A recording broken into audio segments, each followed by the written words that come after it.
Welcome to a Foxy Tech Tips tutorial on connecting your Epic Games account to your Twitch profile.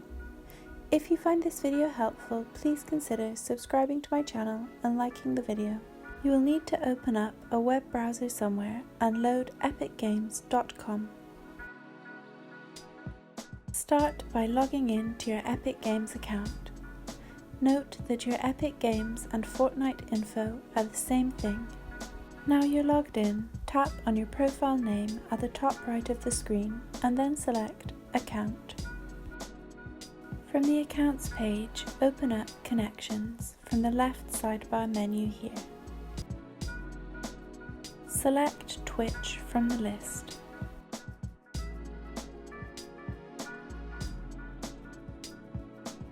Tap Link Account.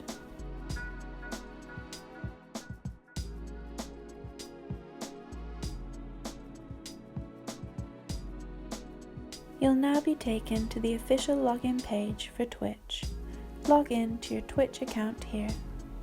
Once you've done that, your Twitch and Epic Games accounts will now be connected. And that draws an end to this tutorial. Please like the video if you found it helpful and subscribe to Foxy Tech Tips for more tips and tricks.